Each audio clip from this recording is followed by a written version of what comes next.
Professor Ruse. Professor Ruse, you're up. Professor Ruse will make an opening statement and then submit to questioning.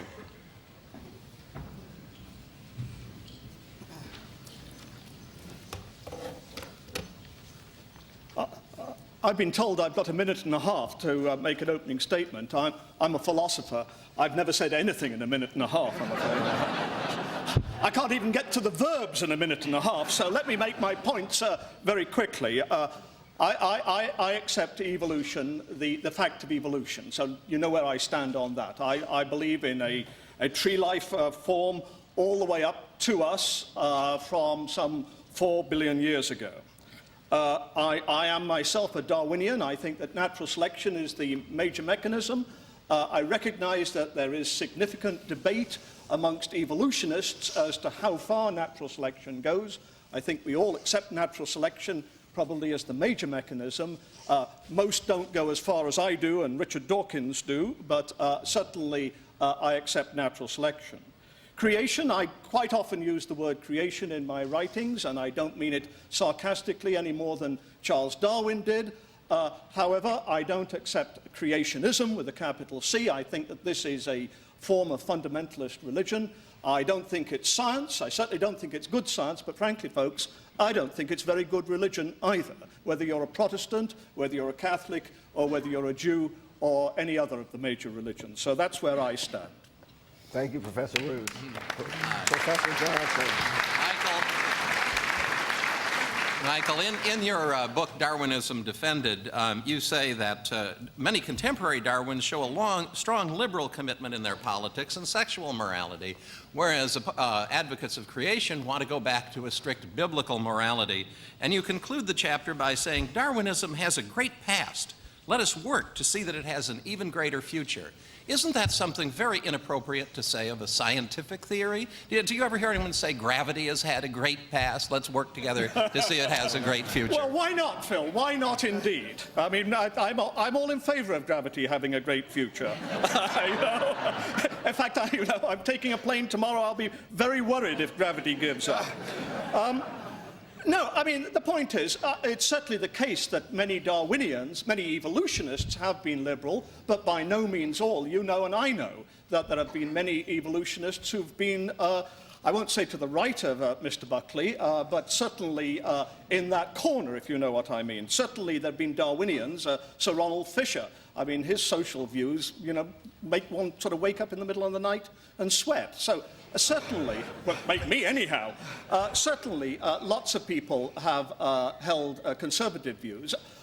I suspect you're probably right. I suspect that most scientists today accept more liberal views than conservative views, but I don't see an absolute connection. But I do agree. I do hope that Darwinism does have a great future, and I hope that you and I can contribute together to do this. Well, we're going to do our best to see that it doesn't have a great future. You've given a very sonorous description of change in the universe. I'm wondering whether your worldview includes a scientific theory that would be recognizable by any physicist or a mathematician.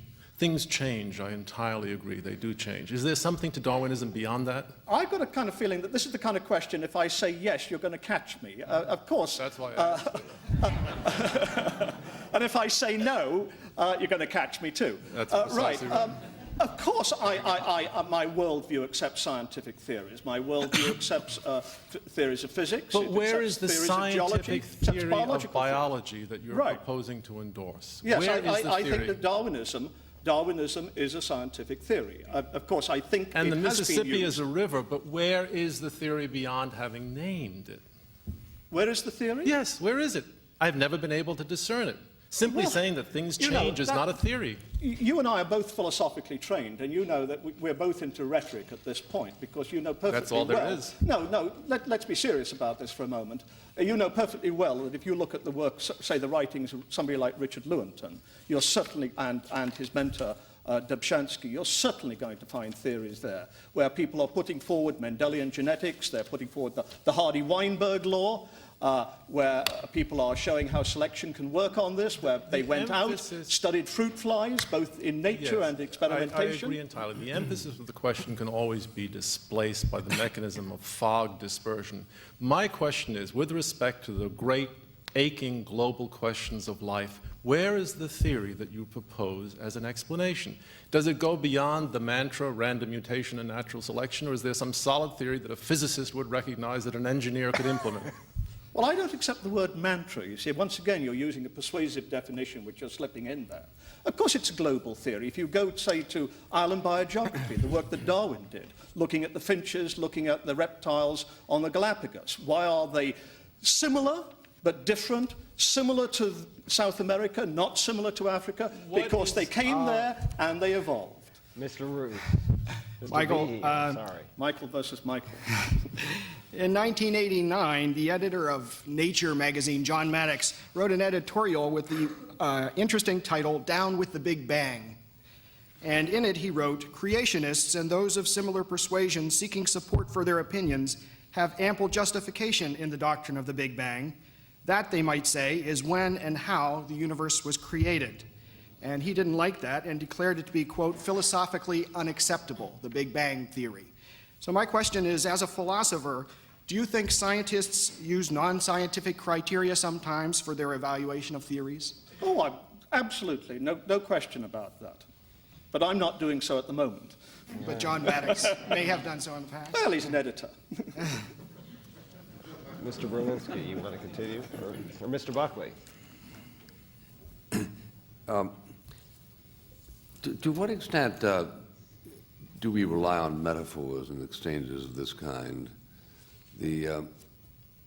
You've resisted Mr. Johnson's saying that that in such arguments metaphors have been loaded and are tendentious. You say, well, you're not doing that. Does that mean you disavow those who do, as a matter of as a philosophical matter, or simply as a polemical matter? No, Mr. Buckley, I take metaphor very seriously. I think that one uses metaphors in religious contexts, certainly in political contexts, and there's no question but that one uses them in scientific contexts as well. I mean, natural selection, struggle for existence, arms race today, selfish gene, I mean, these are all metaphors. So I fully accept that science, contemporary science, if you like, is loaded with metaphors. I've never denied that. But the question is, where do you go from there? Does that mean it's purely a human creation, or does that mean that having devised a theory, whether it's Behe's theory or somebody else's theory, can we then go out and check it against the world? And I think that one can in science, and I think that, despite what Mr. Berlinski says, I think that one can in evolutionary biology, and evolutionary biologists do just that. Thank you, Mr. Ruse.